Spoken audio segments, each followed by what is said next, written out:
Welcome to Leadership Rewired. Our mission is to disrupt traditional leadership development by fostering a community of resilient, growth-minded individuals who drive their own destinies and lead effectively through change without sacrificing their well-being. Two former colleagues and current friends, Allison Allen and Dean Martin, invite you to join them for an honest conversation that brings a personal perspective to the issues of leadership. Welcome to the Leadership Rewired podcast, the podcast that is focused on building a community of different thinking leaders who are looking at themselves and their well-being. And it is completely all about unlocking the potential in leadership. I'm Allison. I'm Dean. Hi there. Thanks for joining us. Allison, today we've got a good topic. We're talking about something that could really double the impact a leader could have. Mm-hmm. And it's a skill and it's a tool. Yeah, what were you going to say? Go for it. No. That's right. We're going to be diving into this topic that actually a lot of leaders leverage as a secret weapon to actually help them be more effective and also bring their team into the game and develop those high potentials on your team. So if you are struggling with figuring out how to engage people and to make sure that they have the skills that they need, and at the same time, freeing yourself up so that you can actually get more involved in things, be more adaptive to what's happening in the organization, then we're going to be focusing on delegation. And I know you're thinking to yourself, sure, I do this all the time. Yes. But that's the skill that we're going to be focusing on. Yes, indeed. And so if you've been thinking about if in response to what Allison, what you've just heard, you think, I've been doing this all the time, let's address a common misconception then, Allison, that isn't delegation just assigning work? Isn't that just what a manager does? They say, hey, here's a thing to do. Please, can you do it? Off you go. That's delegation.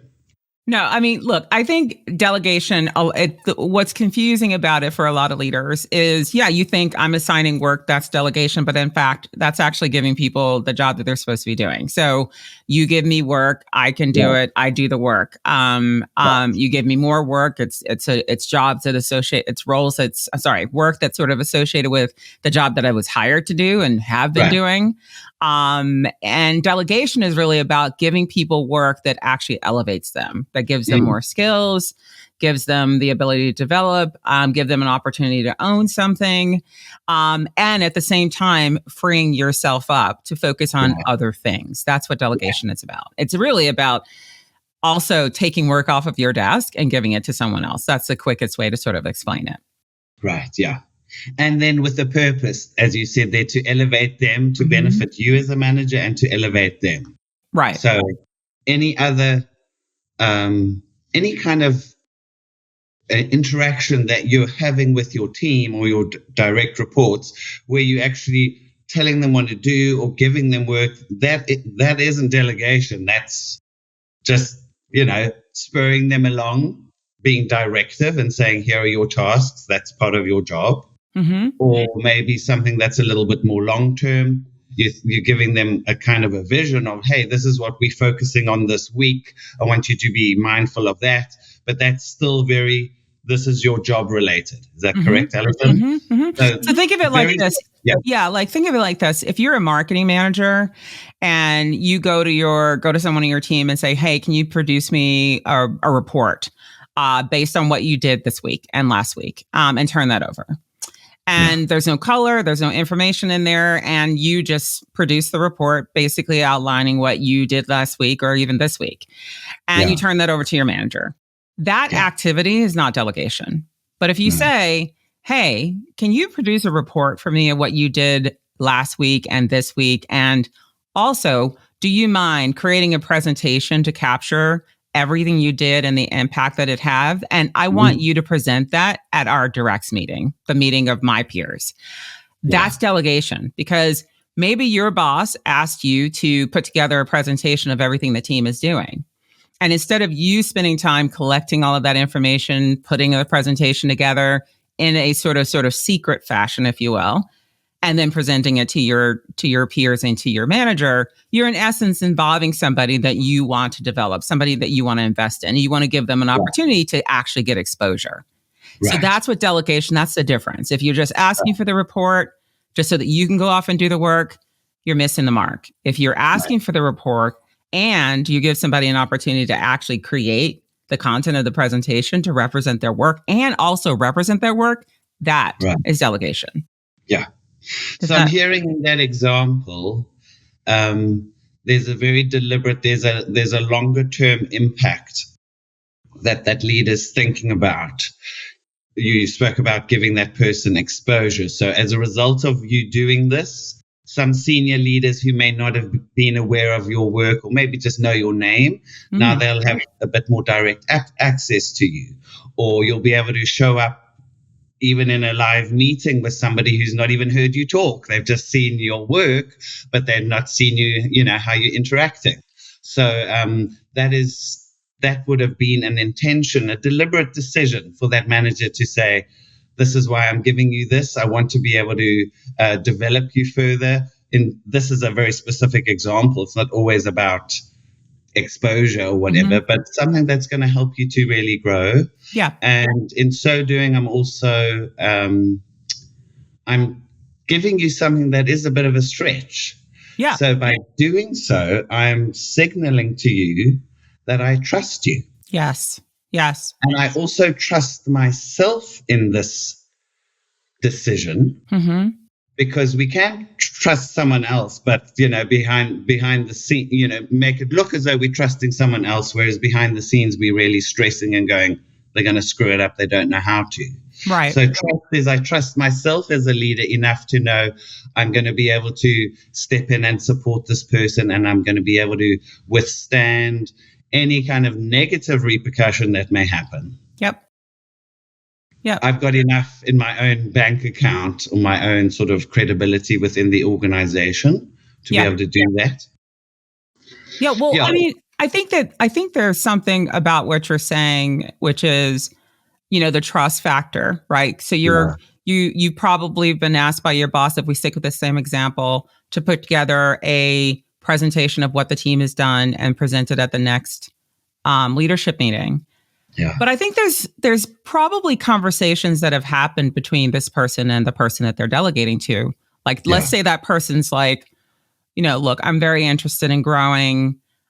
You said one of the ways in which I could grow is that I get exposure to your peers, and that more people know about my capabilities and what I'm able to bring to the table. And it's really important that I get those opportunities. So when an opportunity is available, right, then I'd love an opportunity to do that. So then something happens in the universe and things just align, right? You want to retain that person. You want that person to feel like you're investing in them.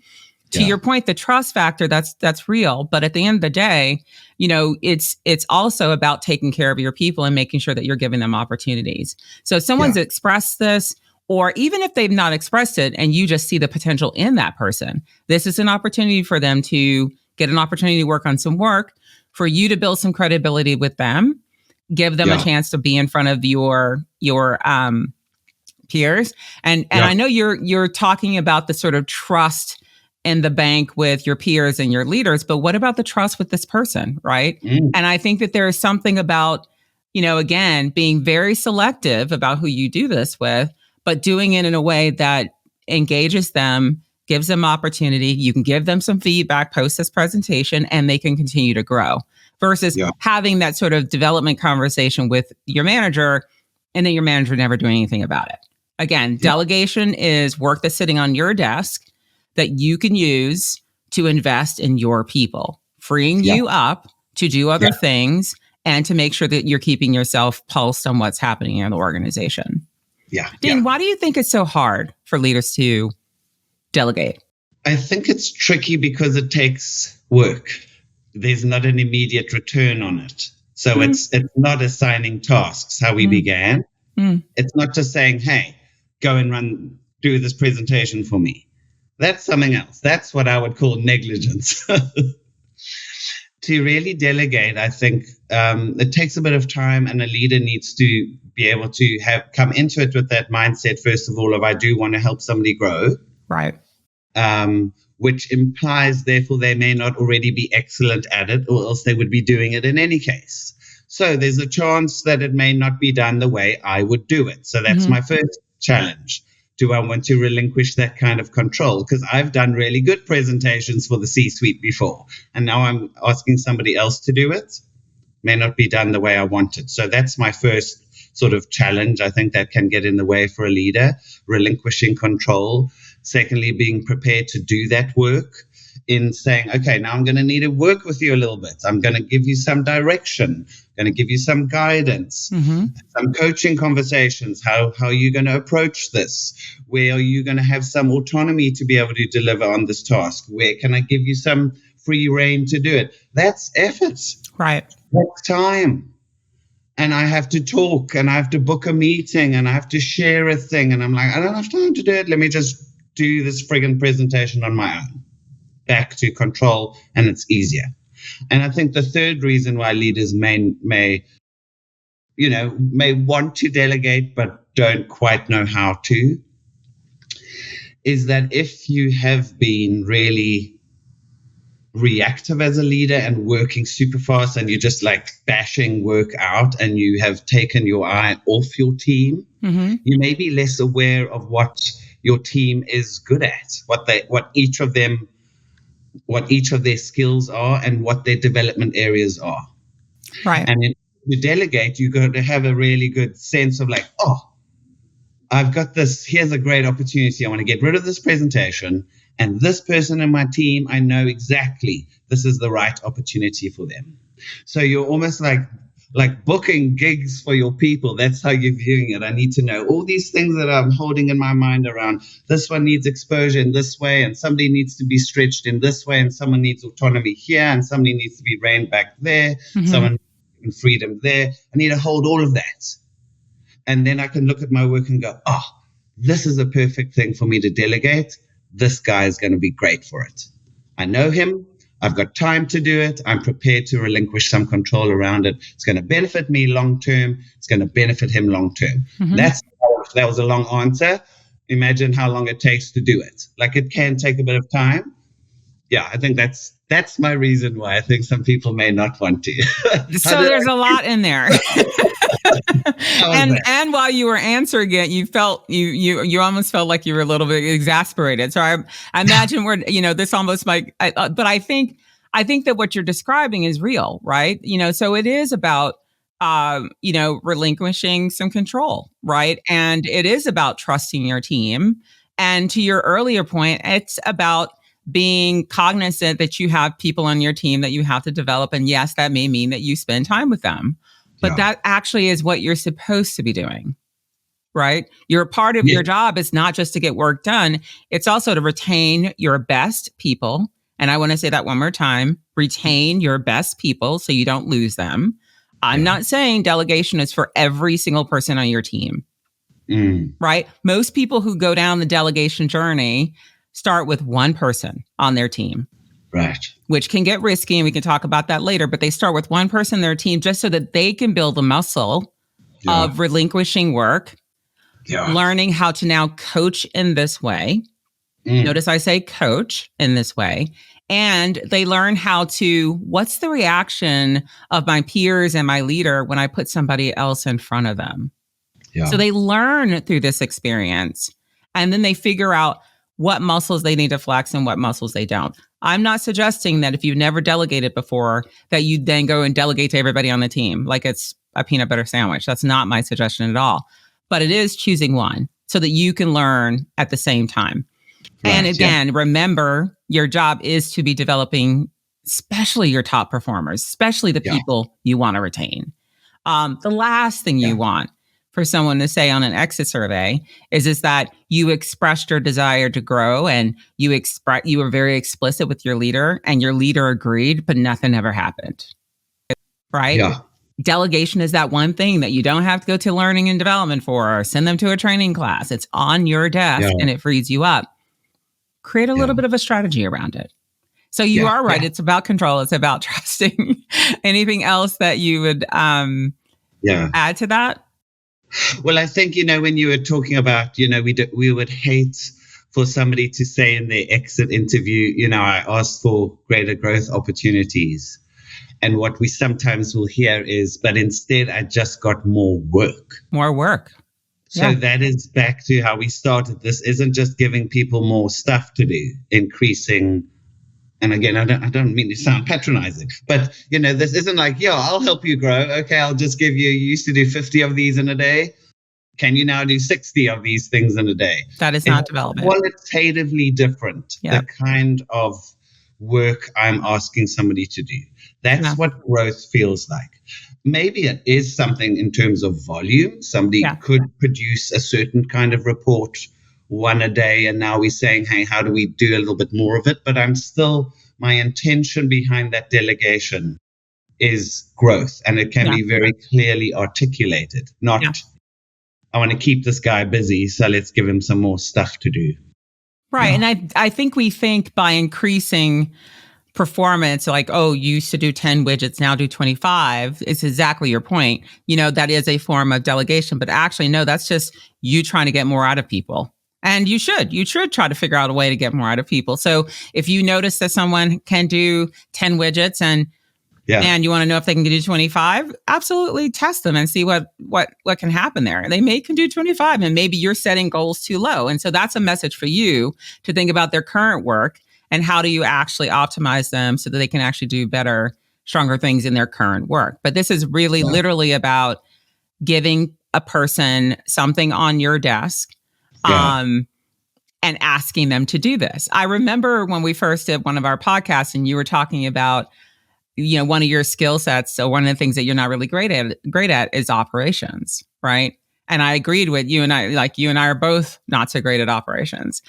This is actually an area of when I'm leading a team that I'm always looking for someone who's hungry for this. Like finding someone on my team who's like, I love spreadsheets. I love talking about numbers. I love analytics. I want to just get in and be that, develop that skill so much. And I'm like, I love all those things, but I don't love doing them. Right. And if it happens to be that this person's a medium to high and a top performer and they actually have capacity, I'm giving them opportunities with reports. I'm giving them opportunities to sit in analytics meetings. I'm giving them opportunities to be in front of leaders. By the way, I personally have always enjoyed putting my people in front of my peers and in front of leaders because I think that that's an opportunity for them to grow. And if I live in a world where my peers never do that, I feel like it's my job to set an example. I remember when I was at Expedia and we were doing a business review and it was my first one, so I didn't know any better. So I basically put together my presentation. I'm like there for 2 minutes. I'm collecting data from the team. I'm pulling them together and I'm like, okay, this is your area. You should talk about this. And they're like, what? And I'm like, and this is your area and you should talk about that. And then I show up at the business review presentation and I'm the only one that has directs there. And other people had brought in like 1 or 2 people, but I was the only one. And the team felt empowered by that because they've never been in front of the leader at that my senior leader at that point. They had never been in front of the peers in that way to talk about how well they were doing at Expedia. And it was just energizing. From that moment on, my peers brought in other people from their team. So I think it's just one of these things where it's just like, you just have to learn and you have to try. But it pumps the team up if they get an opportunity to do something that normally would have been something that you'd have done by yourself. Does that make sense? Yes, it does make sense for sure, especially something that doesn't give you a lot of joy. Right. I want to throw in a curveball there and also think about, I'm thinking very specifically about a time when I was delegating a certain type of program design, which is one of my strengths and it's something that I absolutely love to do. And I was responsible for designing a curriculum of leadership development. And there were 2 people in particular that I thought I want to work with them to transfer some of what I know and teach them a little bit and train them and delegate this task to them and also give them that opportunity to put their mark and their stamp on it. So there's also that's relinquishing control. And that's saying this is actually a part of my task a part of my remit that I love. that I'm particularly good at.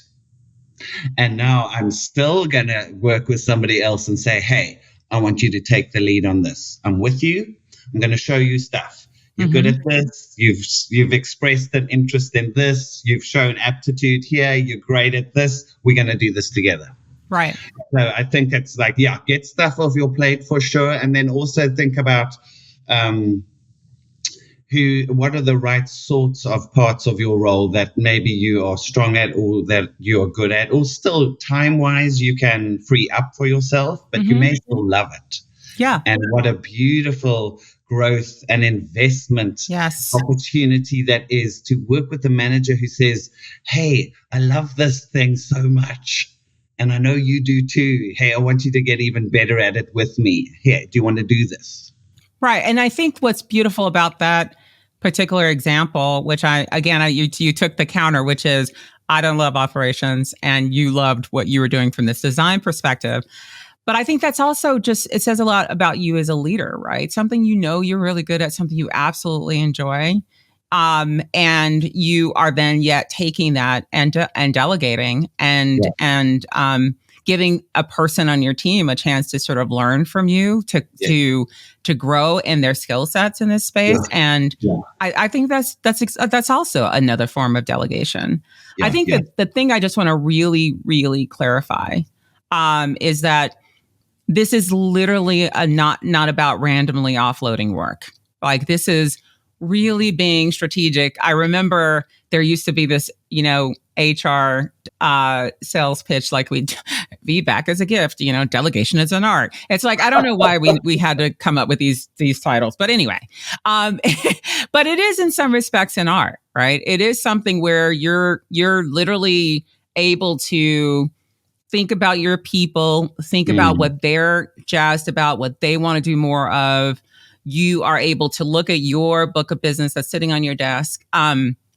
And by the way, this is the work that you're sitting on your desk that you're responsible for. But let's be clear, you're responsible for the entire team doing their work, which is why you have leaders and team members in place to do that. Yeah. But you got this work and it's sitting on your desk. You've got these talented people that you want to take care of and invest in. And you want to sort of see, how do you take pieces of your job and retain these very special people? This is not random at all. This is thoughtful. It's orchestrated. It's a part of what you should be doing as a leader. And so I just want to be crystal clear. I'm not asking you, or we're not suggesting that you just go out and just randomly throw things at people. Yeah. Because that's almost like the criticism. If you see somebody who's swamped, a leader who's really busy, and you just go, oh, you need to delegate more. Mm-hmm. No. That's not why you're swamped, and that's not your solution either. Yeah, I could be swamped because I'm nutty, right? Or I could be swamped because I don't have a strong team yet, and I don't want to throw things at people. And so I could be swamped because I need to better prioritize. And focus on the most important things. But you're 100% right. It's not that. Any final top tip for leaders who are thinking about how I can delegate a little bit better? No, I don't know. I think we covered it all. I think the thing I would say to our listeners is, like, on a scale of 1 to 10, and put it in the feedback to this podcast, on a scale of 1 to 10, how comfortable are you with delegating? Take a moment and reflect on that and really just process what it means and what the opportunities are for you. In this time when we have as leaders so many things coming at us, I'm a solopreneur right now, and I have like 15,000 things on my plate, and I wish I could delegate to someone. I have hired some people through, contractors and stuff like that. But at the end of the day, I wish I could delegate more. Not because I am swamped, but also because I also just love nurturing talent in that way. The one thing I'm noticing not having a team around me is that I'm missing people. And the natural desire to want to develop. So, reflect on where you are right now and think to yourself, do I even have the skill set of delegation?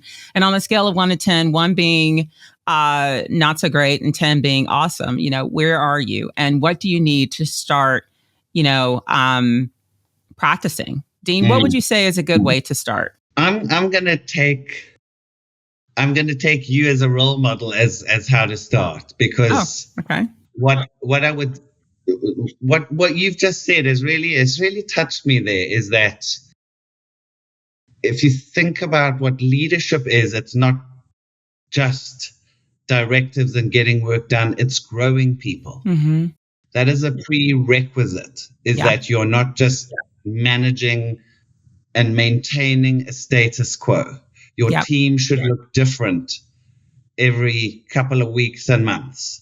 And you, Allison, saying, I miss sort of not just working with people, I miss growing people. I miss developing people. I think that's beautiful.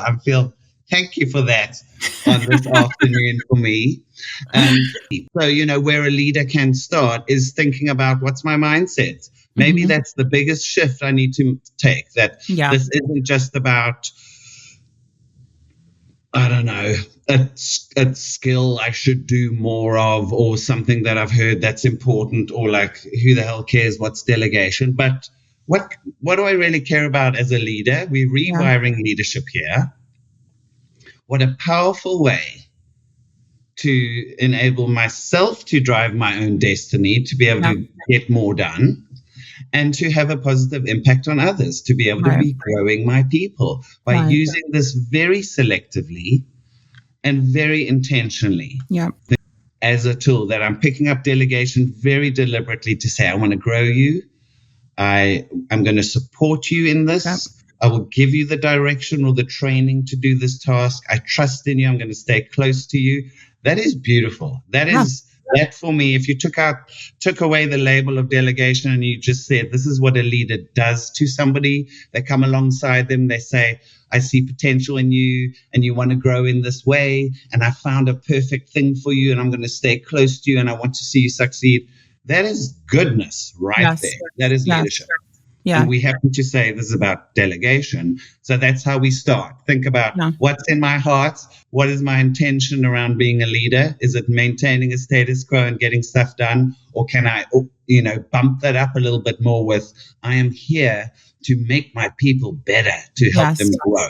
Yeah. And that's my first question. Yeah. Yeah. And the only thing that I would actually add to that, because I love the way you finished it, is that, this is really about centering, your energy around yourself and your team, and figuring out a way to engage them, and not always having to run to HR for more money to retain somebody, or, begging someone to stay, or increasing the widget numbers. This is really about very creative ways and very selective ways to take care of your top performers on your team. And you know who those people are. And if you don't, get your data, get your information, figure out who your top performers are, figure out where their headspace is, what they want more of. We're going to talk about this in one of the future podcasts, but there's these conversations called stay conversations, where you literally don't sit down with people to give them performance feedback or to talk about the work, but you sit down and talk to them about, like, what does the future look like for you? And, what would make you, want to work at this organization forever? And, what can I do to support you in your career development? When you have that conversation, they will tell you, like, if they really, feel open to talk, they will say, I want more experience here and I want more experience there. You don't have to just wait for the performance conversation to figure out what people want. And by the way, secret tip, having a stay conversation will increase the engagement of the person that you're talking to, like by 10 points. It's an unprompted conversation to check in with them, and then basically say, what else? What else do you want to do? How do we make sure that this organization is a place for you? And so we'll talk more about that in the future. Okay, so until next time, I think we're going to wrap up this one today. We want to just thank you all for being on this journey with us. We absolutely love doing the Leadership Rewired podcast. We want you to keep learning, keep growing, keep rewiring your leadership, and figuring out new ways to develop and be all that you can be. So We normally wrap in with some personal and honest truth, but we're no longer doing that. But we will be doing the sort of like one way we hope you take away from this conversation. So Dean, what's the one thing you hope people take away? Just start small and be intentional. How about you? Mine is that, developing your people is part of your job, and retaining the best people is also part of your job. So use what you have that's in your control, and what's in your control is what's on your desk. So take advantage of that opportunity. Until next time, thank you guys so much. We're looking forward to seeing you on the next podcast. Bye. Thank you. Bye-bye.